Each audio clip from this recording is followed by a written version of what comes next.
Vamos falar um pouquinho aqui com o nosso colega, meu colega Ney, da série de artigos A Retomada. Quem está inscrito na newsletter está recebendo em casa. E hoje a gente vai falar um pouquinho sobre esse assunto que é muito importante, que é a retomada desse momento de pausa que a gente teve. Legal, Sandro, bom ter esse bate-papo aqui com você. Apesar da gente não estar na estrada, como a gente gosta de estar sempre, nós não paramos de produzir, né? E nessas andanças nas concessionárias aí Brasil afora, a gente encontra muita coisa, vive muita coisa, tem várias experiências, mas nem sempre tem tempo, né, de colocar isso no papel, de parar e talvez tentar ajudar outras concessionárias, outros mercados que a gente não conseguiu encontrar por aí, né, Ney? Essa tua série de artigos que você escreveu, ela é focada na melhoria de processos, redução de custos. Como é que ela é? Fala um pouquinho para nós sobre isso aí. Sandro, a gente podia discutir o que deveria ter sido feito, mas também não vai mudar o passado. Então, o nosso foco nessas discussões e nesses artigos é o que nós vamos fazer assim que a gente voltar. Onde é que a gente precisa atuar? Nós vamos ter que tomar atitudes dentro das revendas, né? E diferente de demitir por demitir, reduzir quadro por reduzir, a gente quer discutir as reais causas dos problemas de RH, dos problemas de processo, dos problemas de estoque, para que a gente tome as medidas de correção, mas que sejam medidas sustentáveis, né? Senão vira o efeito sanfona, né, Sandro? Você disse muito bem numa das conversas que a gente teve esses dias sobre nós somos especializados em crise. A gente vive uma crise atrás da outra, né? A gente sai de uma crise quando começa a recuperar e encara a outra, né? Por diversos motivos aí.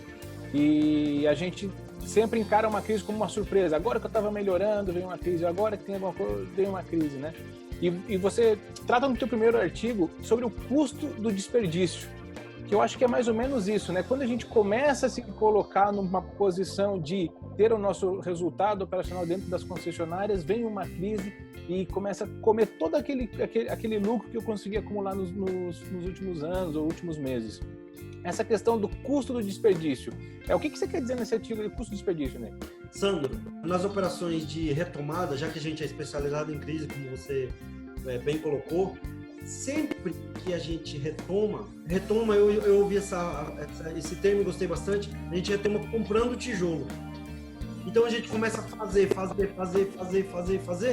sem planejar, sem pensar, porque o caixa está girando e a gente fica bastante confortável com isso. Com isso a gente aumenta estrutura física, estrutura de RH, a gente aumenta estoque de peça. Isso tudo fica numa linha abaixo da linha do resultado da empresa. Quando chegam esses momentos, Sandro, em que a gente deixa de faturar, a gente consegue enxergar os desperdícios que a gente não conseguia enxergar antes. Eu estive numa concessionária um dia desses e o mecânico foi procurar um carro.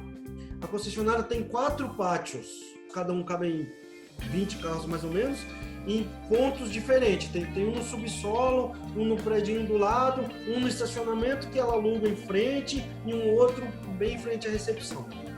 O mecânico saiu do box dele, pegou a ordem de serviço e foi procurar o carro. Ele foi nos 4 pátios. O mecânico demorou, meus amigos, 1 hora e 27 minutos até voltar com o carro para o box. Eu, gestor, ou quem está gerenciando a operação, provavelmente não enxerga isso, nem percebeu que aconteceu isso com o mecânico. E aí qual é o cenário que a gente enxerga na oficina? Todo mundo correndo, tá todo mundo trabalhando, mas pouca gente produzindo. Então, para eu ter aquele mecânico esperando ali 5 minutos para pegar a peça, quanto isso custa para você, para a tua operação? O Ney fala sobre o impacto da folha de pagamento no resultado da operação, né? O quanto a folha de pagamento, o quanto o recurso humano ele é responsável pelo custo de uma operação. O custo da folha de pagamento é o maior custo da operação.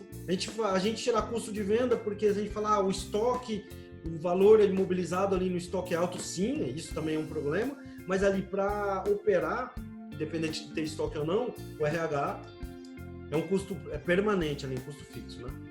A gente vê que o peso do RH é bastante grande e que uma grande parte desse custo está no pós-vendas. Aproveitando essa questão o custo, a grande parte do custo do RH está dentro desse pós-venda.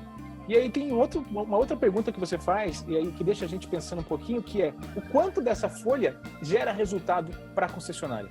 Analisando também se são dados, se você fizer aí na sua concessionária, provavelmente vai chegar num resultado parecido com esse, mas do quadro de funcionários do pós-venda, vamos falar de pós-vendas, tudo que você precisa para operar o pós-vendas. Você está falando de recepção, os consultores, a garantista, técnicos, escritório de oficina, funções administrativas, tudo que você precisa para operar o pós-vendas.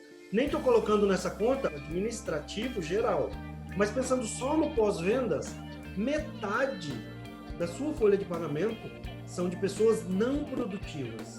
Quando a gente diz não produtivas, parece que a pessoa não trabalha. Não é isso que eu estou dizendo. O que eu estou dizendo é que o seu cliente, quando ele compra de você um serviço, quando ele compra de você uma peça, ele não remunera essa pessoa.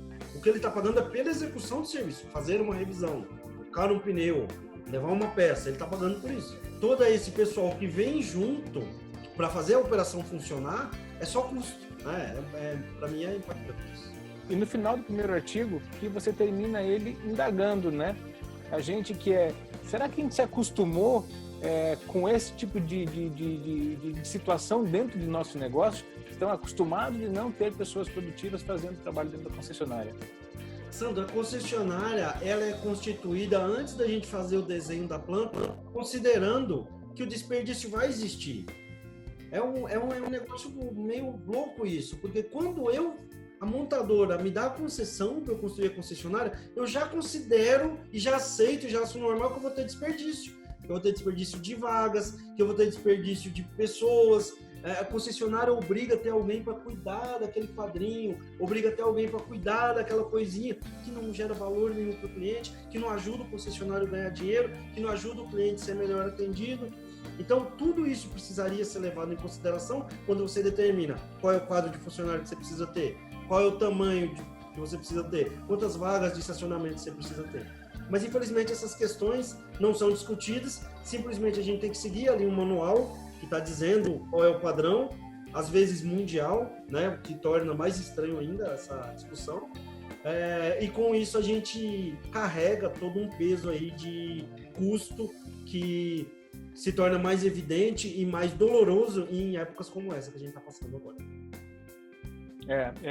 Esse teu primeiro artigo, na verdade, ele fala muito disso, né? De a gente encontrar os desperdícios, procurar por eles, ver as particularidades de cada concessionária e como a gente pode ser melhor dentro do nosso negócio.